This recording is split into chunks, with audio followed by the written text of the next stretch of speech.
Alright, so Arma Reforger just came to PS5 and it's been out for maybe a week now, and I'm absolutely loving it, and I think a lot of people are, but a lot of people are kind of having troubles with it, and based on some of the comments that I've seen on my last video, yeah, you guys are struggling a little bit, which is totally understandable, but I took the time to try to get to know basically everything about the game that I could, so I'm going to give you guys just a kind of a rundown on the basics so that you know exactly how to play the game to the best of your ability, so that when you actually join, you can have fun. So first things first, in my opinion, the best way to learn the game the best is if you go to scenarios, then you're going to want to go to Combat Ops Ireland. This is going to be probably the best way to learn because it's like the most of like what the game is. So the difference between Combat Ops Ireland and the Everon Combat Ops, in Everon you actually start off as a rebel fighter, which means you start off with nothing and have to find guns. Well, you have a pistol, a little Makarov, but it's hard. So before you do that, you're going to want to get used to the game first. So a couple things. When you guys start off, usually in a regular multiplayer match, your map's going to look something like this. Although in the PvE, which is where you fight AI, you're going to have three main objectives: destroy a vehicle, recover intel, and clear an area. We're going to start off over here, and we're going to head to the recover intel. Make sure when you're going to respawn that you click on the respawn that you want, because after you get to certain objectives, new respawns will appear near it so that you don't have to run 20 miles just to get to the next objective you're already trying to finish. Make sure when you're clicking on one of these respawns, usually they'll be blue, that you actually tap it first so that it highlights, and then hold X to respawn. Or I think it's A on Xbox, I think. So when you start out, it's going to be something like this little camp over here. You'll notice you have a little tent. If you walk over, you got a little campfire, as well as what is super important is your arsenal. So when you open up the arsenal, you're going to notice a couple things on your character that's going to be really important is morphine injectors and bandages. These are lifesavers, literally lifesavers. So the way this works is whenever you get shot, say you don't get shot in like armor or your helmet and it's not fatal, but it's still going to hurt quite a lot, or you get shot in the arm or something, well, it's going to hurt. You're going to have bleeding and broken bones and all kinds of stuff. So right off the bat, the first thing you want to do is stop the bleeding. So you don't want to throw in a bandage by tapping and holding triangle. You don't have to actually equip it and then exit out of your menu. You can just tap and hold while hovering over it. So if you guys notice, if you hit circle, you'll hover over each individual menu, like your shirt, trousers. But if you actually click onto something like this, you'll go in its inventory, or like be able to scroll through everything. So that's how you do that. Same with the morphine injector. So the way healing works in this game is, like I said, first thing to do, stop the bleeding. That's where you want to equip one of these, put it on, and then the morphine injector next. And you want to put that in as well. Although if you're wondering, well, how do I heal other players? Say you're playing with friends or something like that, you just equip them like normal. You'll have it in your hand, walk up to them. It'll say square, or I think it's X on Xbox, in order to see what kind of injuries they have, and then you can actually administer this stuff. And then to put it away, just hit triangle. You also notice you have a tourniquet, which stops bleeding, but I mean, in my experience so far playing this game, it's just faster to only put on a bandage and then stop the pain with morphine. That's just me. Something else, if you are holding a gun and hold triangle or Y, and you actually look down at the end there of your M16, you can actually put on a bayonet, which is pretty cool. And yes, it's very useful because you can actually stab with it. So if you have someone run up on you in close quarters, this helps actually quite a lot. Also, if you're in a building, it's pretty helpful to break windows instead of shooting them and alerting every nearby guard. So we're going to decide what we want. Let's get a sniper. So if you want, you can hit square over it. It'll put it on your back. And once you go out of this menu, hit triangle, you'll actually equip it. So also something else that's kind of important that I personally think is important is this game uses adaptive triggers, at least on PS5. I'm not sure about Xbox, but if you lightly hold your aim button down, you'll notice you can actually kind of control just zooming in versus holding it and just aiming, which is really, really helpful, by the way. And if you tap it once, you can just look around without having to hold it. And then you tap it again. That's it. A lot of the times, for me anyway, in combat, right when I'm in the heat of things, it's not a lot that I actually ADS like this. I'm usually just zoomed in and just trying my absolute best to see my target because they're wearing camos, so sometimes it's kind of hard. Oh, and it's like DayZ, for those of you that have played DayZ. So double tap triangle, you can equip your pistol. I don't have one equipped, but if I put one in my character, you'll notice it doesn't immediately go to my pistol slot. So just now that it's in my vest, hover over it, hit triangle, and boom. And again, it's just double tap triangle or Y, depending on what you're on. And if you don't want to go in all those menus to look for some extra morphine and bandages, you can actually just scroll down using your D-pad. And you can just hold square or X and just take a bunch. Obviously, we're going to need a lot because there's going to be a lot of times where you just peek over a wall or a window or a door or whatever, and you just get shot randomly because, again, I'm going to tell you right now, if you're new to this game and you're just new to realistic tac shooters, it's a realistic tac shooter. Like, it's very realistic. I mean, if an enemy sees you, they're going to see you. It's not going to be like Far Cry, right? Where it takes like 10 seconds for them to actually notice you're there. I mean, if they see you, they see you. I mean, that's just how it is. If you're wondering about suppressors, maybe you don't want enemies to see you or hear you and alert others, you can, same thing. If you do pick one up out of the arsenal, just hold triangle or Y, look at the end of your barrel, just like that. You can attach it like that. Pretty cool. Another quick thing, if you're looking at your map, for example, and you know obviously the top of your map is going to be north, and then you're probably wondering, well, wait a minute, how do I know where I'm at? Just double tap your down on your D-pad, and now we'll know that if we point this way, that's north. And we know on our map, we need to go east to find the recover intel mission. So if we just look a little this way, we know that if we go this way, we're going east. So we just got to follow this road. That's literally it. A big thing in this game I noticed that people are having issues with is the just getting around, because you're, believe it or not, you don't have a icon on the map showing exactly where you are, only other squads and objectives, which does make sense because it is a realistic tactical shooter. It's supposed to be like that. But I can understand someone that just came from Call of Duty or Battlefield would find that really weird, since that's kind of like just a thing that's always there. Understandable. And if you also haven't noticed, I'm not able to go to full sprint, and that would be because I'm carrying 3 guns and a lot of gear. Like a lot of gear. So yeah, as you can tell, I'm carrying 33 kilograms of gear right now on me, which is kind of a lot. So obviously we're not going to be able to run in a full sprint.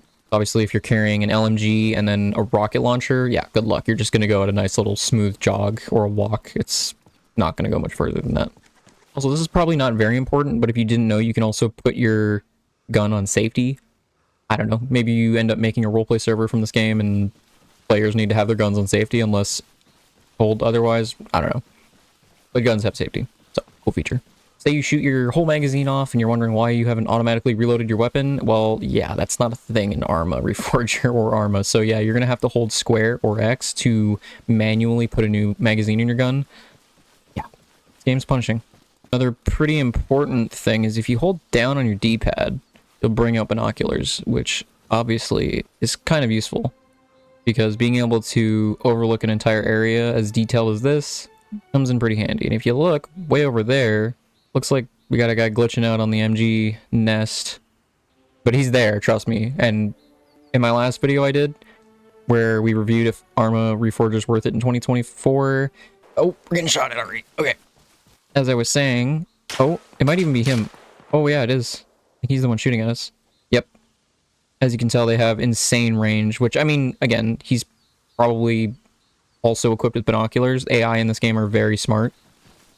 So, to be fair, that does make sense. Like, they're holding an entire town down right now, so naturally they're not just gonna, again, it's not gonna be like a Far Cry outpost. I know I keep going back to Far Cry. Just to be clear, I love Far Cry. I think Far Cry games are super fun, but like, you know, just to be clear, this is a lot more realistic than that. Also, if you're wondering how to equip a flashlight, because when I tell you nighttime is dark, you literally can't see anything. So you're gonna hold up on your D-pad, and if you actually hit R2 or whatever your shoot button is, you'll notice you turn it on. So if you switch back to your gun, you put it on your chest. There you go. Not very bright, but I mean, it gets the job done. Versus not being able to see anything at all. The machine gun doesn't seem to know where we're at. The pressifier is a thing that AI will do. They do not like it when you get close. So if they can keep you at bay, they will do that. And stay at bay. I mean, if they're shooting like that, you don't want to peek out. They will still hit you if the chance does make itself opportune. So we're going to move in a little bit here. Looks like there's a car on the street to the right. Okay. We're going to try to get in this car and immediately escape. So cars are pretty easy to drive around. You just walk up to the front door, hit square to get in, and that's it. We're in. So brakes are off. We're going to want to turn on the engine, which if we look somewhere, I believe the keys are right here. Hold down square. There we go. And yeah, that's pretty much it for cars. But one thing I want to say is we got places to be. So since in my last video, we already did this in the video where we recovered the intel. For those that watched that video, we're going to go over to the destroy vehicle. So we're going to accept this quest. You can just click on it and hit accept. And we need to, from what I'm aware of, we're on the street. This is the gas station we were just at. We're just about down here. So if we just go back up the road and stop around here, where this beach is, we're just a little bit beyond where we deployed, we'll know that we're gotta go up a hill. Okay, we gotta get out of here fast, though. There is a machine gun nest, like, staring at us right now. And, yeah, he is... Can't really see us from these houses, but when we get up this hill, there's a pretty good chance he might start shooting again. Hopefully not, though. before we go any further, I know this isn't a sponsorship. I want to say pause. This is like seriously important. Go to your video settings and make sure your quality preset is set to performance. I got so many comments on the last video saying that my game runs like crap. This game looks terrible. Why does it run in like 20 FPS? Okay. That's because you're playing in fidelity mode, which is literally meant for that. You're low FPS, higher graphics quality. Don't ask me why. Just don't use it. Performance is perfect. It works great. Please don't use that. As well as, if you didn't know, if you go to your gameplay setting tab, you can actually scroll down to a field of view, which I don't know how many of you guys watching really enjoy field of view differences in games like first-person shooters, but I'm just gonna say this right now, cranking that to 90, it looks pretty good. Like, I'm currently playing on 90 FOV compared to regular like 60, I think, is pretty zoomed in, I'm not gonna lie. That's just a preference though. I mean, play around with it. Maybe you guys don't like that, but it's up to you, obviously. So yeah. Also, you want to talk about realism? I can turn on my high beams and my hazards just cause. Yeah. GTA 6, you got some competition. Okay, so we know that that beach that I was talking about is just over here. Whoa, we got an enemy jeep. Okay, so hit circle to get out of cars. Hold up. What's going on here? Okay, I believe this hill, if I'm not totally mistaken, is the one right up to there. Yep. So we're gonna have to push up this hill and hope to God we don't die. Oh, also another tip, if you hold R1 or your top right bumper on your Xbox controller, I'm gonna assume that's RB. I don't know, I don't have an Xbox, but you'll be able to free look, which means you can lock your character's direction in place and you can look around in other directions, which looks really sick when you're walking around. If you're like clearing an area, you can look left and right to keep yourself covered, you know? Yeah, if you're carrying as much gear as I am right now, running is basically this fast. It's not very fast. So what we're going to do to get rid of this is drop our sniper, and we're going to, believe it or not, drop our pistol as well. We don't need the pistol. And now we can run a little bit faster. Yeah, so you're going to have to actually learn how to manage your inventory, like what you really want to take. I mean, for example, do you need a shovel? Are you planning on building anything? If not, probably don't take them. Do you need smoke grenades? Do you think you're going to throw frag grenades? And if you are going to take extra morphine and bandages, how much of it do you really need? Do you really need a tourniquet? That kind of stuff. Same with magazines. Carrying ammo, surprisingly heavy. So you do start off with 6 mags, which is probably a bit much. It looks like we're getting a little lost here, so we're going to have to start heading back this direction. I also want to be clear that in these PvE modes, there are just random enemy, like, foot patrols and whatnot, just scattered throughout the whole island, so, like, you got to be really careful. We ended the last video off on, well, driving out of the town and immediately getting lit up by an enemy and crashing our car into a tree. And yeah, didn't go too well. It's also probably smarter to stay directly off the main road because it's just a wide open angle. I mean, realistically, someone will see you, at least if you're in the forest itself, like I am right now. You got trees as cover. And another really good tip is the second you hear gunfire, especially in multiplayer, just drop to the ground. Don't hesitate. Just lay down. Like, it doesn't matter because there's a pretty good chance if you're laying down, they're not going to see you. Standing directly up, yeah. At least if you're laying down in the distance, there's like grass and bushes that are probably blocking their line of sight from you. That's something good to keep in mind. So it looks like that hill just ahead of us is the one that has the vehicle we need to destroy. Let's go take a look at that and see what we need to do. Oh, we're getting shot at. Ooh, not good, not good. Yeah, so the scarier part is when you get shot at and you don't know from what direction. Let me tell you. Now, I heard the talking before I got up here, but I don't know if they're over to my right. In this bush here. Technically, they could have been over here because there's hedgehogs and a gate. Oh, maybe they're up on the hill shooting at me. Maybe they see me. Get our binoculars out, maybe. Take a look on the hill. Now, I know there are enemies up there, but I don't think they're actually shooting us from up there. If you hold your options button, by the way, or pause button, whatever it may be on Xbox, you can actually go in third person. I don't know why anyone would want to play in third person. I mean, first person just looks incredible, but to each their own. Don't let that stray you away from wanting to play in third person. Sometimes when you're just walking around, it is nice. But I primarily just play in first person. It is a tactical shooter, so. And also some servers actually have third person disabled because people like to, well, peek. Obviously, what's stopping you from hiding behind a tree and still using your camera to see what the enemy's doing? When in first person, your vision's heavily limited. A little worried though, those shots stopped and yeah. Enemies do actually play kind of tactically in this game, by the way, so you're gonna have to watch out for the fact that they're not just gonna stand out in the middle of the open and just take bullets and die immediately. They will utilize cover, They will go inside buildings. They will stick near their teammates. It's, yeah. Besides a few team killers in multiplayer, regular players do get pretty serious. Yeah, I see some concrete over here, so I'm assuming this is probably where, if any enemies, this is where they're at. It looks like after they saw me and shot, they just kind of scattered, so that's kind of nice. There's kind of a fear mechanic with them as well. Like, they're not going to push you head on. They will try to kind of make a bit of distance between, but if I'm being honest, I think they ran. If we look at our compass here, north is directly that way, so we need to keep going west. But we're going to cut through this forest. By the way, if you guys do have any questions about this game that I didn't answer in this video, feel free to ask in the comments.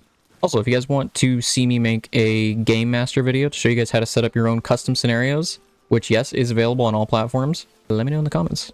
I believe we're getting close to the hill that has the truck we need to destroy, so we got to be really freaking mindful now. Yeah, I mean, it's fenced here, so they're protecting something. Because again, when I say mindful... Okay, hedgehogs means enemies, because guess what? Typically, civilians don't have access to that. That's more of a military thing, so... Maybe just up here? Nope, it's right there. Okay, so this is where it is. We're at the top of the hill now. Well, I mean, pretty much at the top of the hill, but that is our objective. So we have to go and sneak... Ooh, I thought I saw movement. That actually raised my heart. Right, a little bit there.